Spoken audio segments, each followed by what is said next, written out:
Hello viewers and welcome back to my YouTube channel Author Uncovered. For those of you that are new to my channel, I'm Katie Ward, an award-winning self-published author. My debut novel, The Pretender, was a top 30 YA bestseller and it was also awarded the Bragg Medallion Award. I have also contributed to the first ever edition of the Writers and Artists Guide to Self-Publishing that was published by Bloomsbury Press in March 2020. If you haven't seen my previous video on 5 authors that you wouldn't have known were self-published, then do make sure you check it out. I'll put the link in the description box below. If you ask people, they might tell you that self-publishing is a recent thing. It happened when Amazon created e-reader, right? Well, that's not actually true, although they did make it far more accessible. It has actually been around a lot longer. So in today's video, we're going to take you through time and show you just how far back self-publishing goes. Now, I will be referencing the 5 authors from my previous video, but because I've already gone in depth on them, I will just gloss over them in this video. Welcome to the year 1440. This is the year that modern publishing was introduced to the Western world by Johannes Gutenberg.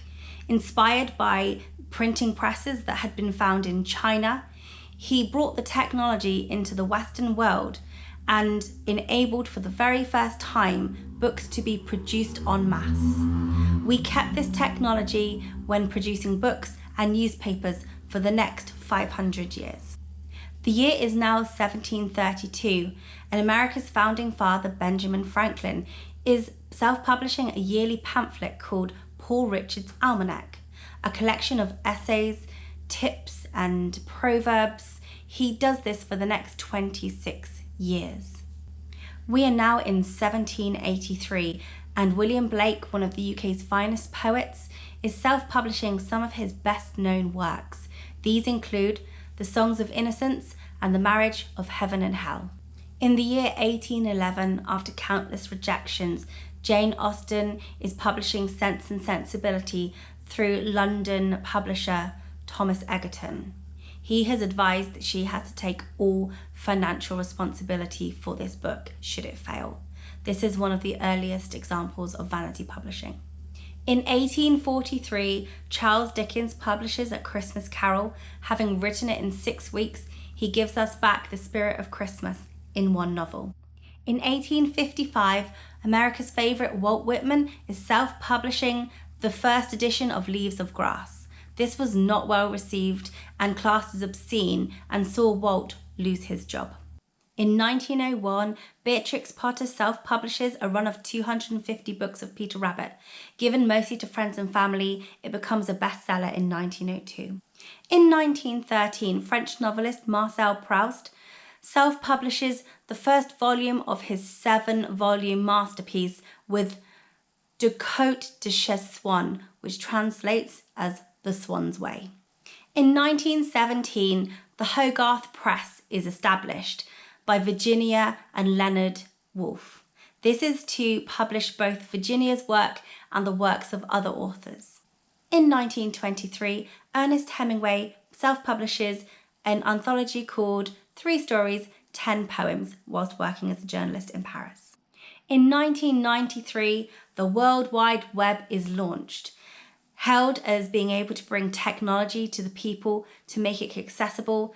This laid the foundation for self-publishing and ebooks as we know it today. In 1997, one of the biggest print-on-demand companies in the world was launched. In 1999, we got our first taste of self-publishing, cheap and easy to do. It came in the form of blogs. It also started the trend for successful bloggers to become authors in their own right. In the year 2000, Stephen King announces that he is turning back to self-publishing and releasing his next book, The Plant, as an ebook.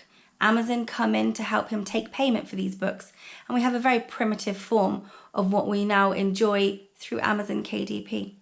In 2007, Amazon launched both the Kindle e-reader as well as KDP. KDP has allowed authors to be able to publish their books via paperback and e-reader at very little cost to themselves, and it has absolutely revolutionized the self-publishing movement. In 2011, we see the emergence of companies designed to help self-published authors distribute their books on a worldwide scale. In 2012, the Bragg Medallion Award is founded. This is designed to highlight excellence within self-published titles and acts as a quality assurance mark to readers. The Bragg Medallion symbol on a book signifies to the reader that the book that you are buying is one of excellence. In 2017, it is announced that for the very first time, self-published titles have reached 1 million in a year. In 2020, Bloomsbury Press published their very first edition of the Writers and Artists Guide to Self-Publishing. The original Writers and Artists Guide has been used for authors and artists looking for traditional publication through agents and through publishers. To have Bloomsbury Press put out a guide for self-publishing is testament to just how big the self-publishing movement really is becoming. Thank you for joining me on this journey of self-publishing through the ages. I hope that you found it interesting. And if you would like to let me have feedback, do put it in the comments box below. I'm always happy to hear from you. If you have any questions or you have any content that you would like me to cover for you, then also do put that in the comments box. If you do enjoy my content, be sure to subscribe so you don't miss any videos. And also please do like this video so that other people can find it as well. Thank you very much, and I'll see you in the next video.